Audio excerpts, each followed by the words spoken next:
Chaos, the Manson murders, stumbles onto the screen carrying the heavy baggage of its infamous subject, teasing a serious look at one of America's most twisted crime stories. Instead, it's a letdown, a cheap, sloppy mess that trades depth for trashy shock tactics and half-baked guesses. This documentary doesn't illuminate anything, it just exploits a gruesome tragedy for kicks, leaving you annoyed at the wasted potential. Now, for those of you who are not familiar with Charles Manson, he was a small-time crook turned cult leader in the late 1960s. He formed the Manson family, a group of mostly young, impressionable followers in California, and he was preaching these bizarre messages and visions and hippie rhetoric. And in 1969, he directed his followers to commit a series of brutal murders, including the killing of actress Sharon Tate, who was 8 months pregnant, and 6 others over 2 nights. The victims were stabbed and shot in their homes, with some scenes marked by chilling details like messages written in blood. Manson didn't kill anyone himself, but was convicted of orchestrating the murders, aiming to spark a race war he called Helter Skelter. So yeah, Charles Manson is one of the most notorious manipulators ever. And there has been so many documentaries based on him, which I'm going to give you 2 documentaries that you should definitely watch at the end of this video.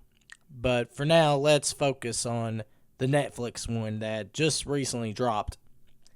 So the biggest problem with this documentary is it's obsessed with being as sleazy and over the top as possible.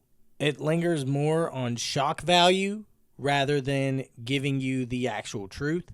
It lingers on blood-soaked images and wild, unproven theories, screwing over the victim's memory and torching any shred of credibility.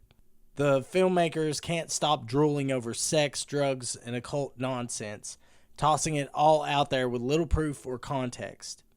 It's not a documentary, it's a carnival slideshow that turns real pain into a gross spectacle for weirdos. On top of that, the whole thing's a disorganized mess. It lurches around with no direction. Random interviews, old footage, and cheesy reenactments crash together without a point or a decent storyline. People and events pop up out of nowhere, leaving you confused about what the hell happened, when, and why. So here's a breakdown of everything that happens in the documentary. So the documentary kicks off by sketching out the Manson family's gruesome 1969 rampage, but it's a half-hearted effort. The setup feels rushed and emotionally flat, like it's checking a box rather than sinking into the weight of what happened. Trying to cram Manson's twisted backstory and his cult's rise into a few minutes just numbs you to the stakes. It's too fast, too thin, and risks making the whole thing feel like a history footnote instead of a gut punch. Then it swerves into Tom O'Neill's wild theories, but good luck keeping up. There's no real groundwork laid for his ideas, so you're left squinting at the screen wondering what the hell he's on about. This sloppy start sets the tone for a film that never finds its footing.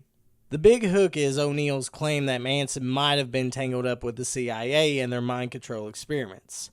Like the MKUltra stuff, which, by the way, the film doesn't back it up with anything solid, so it's bullshit. They name drop Manson's possible link to the program, toss in some shady psychiatrist named Jolly West, and then nothing. No hard evidence, nothing.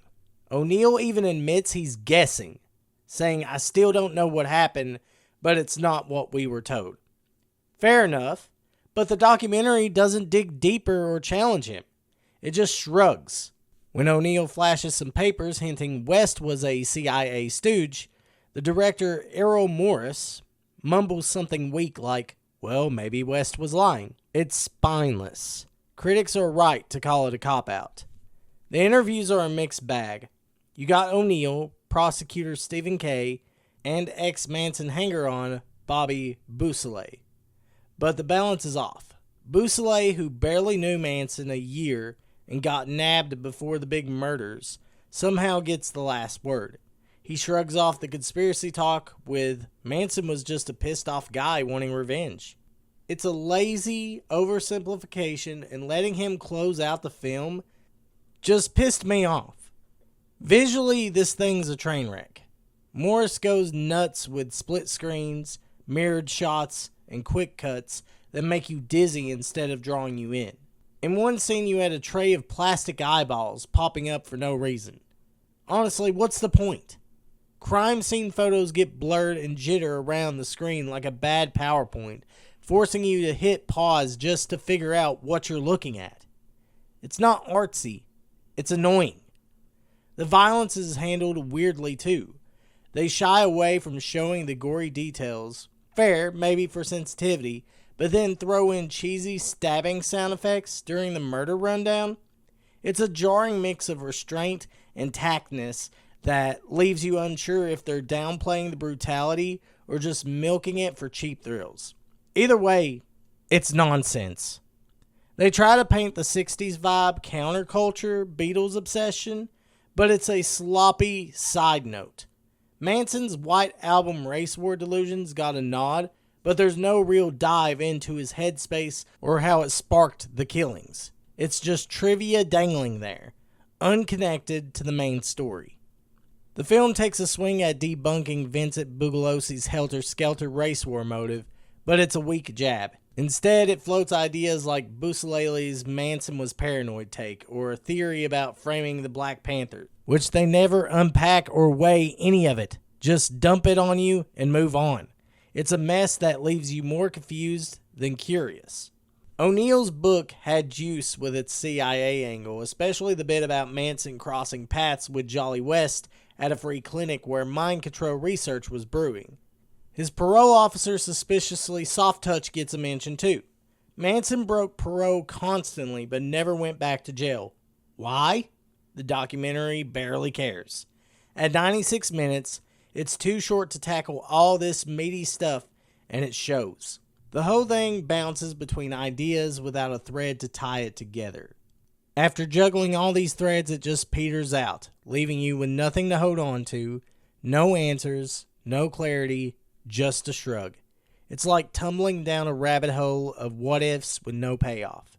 Chaos: The Manson Murders is a maddening letdown, a documentary that promises a bold, unfiltered look at one of history's darkest corners, but delivers a shallow, disjointed shrug instead.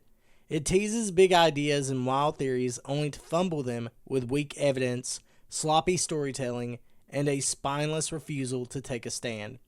Visually chaotic and emotionally flat, it squanders its potential on cheap thrills and half-baked tangents, leaving you irritated and unsatisfied. If you want to watch a good documentary about Charles Manson and his crimes, I would recommend Helter Skelter, An American Myth. It's got tighter focus, better pacing, and doesn't dodge the hard stuff. I'd also recommend the 1972 Manson. Raw, no nonsense, and packed with first-hand accounts that hit way harder than this mess.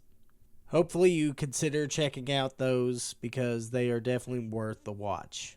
But nevertheless, that's all I have to say. This has been my very first audio review for a movie, and I may consider doing more audio reviews in the future.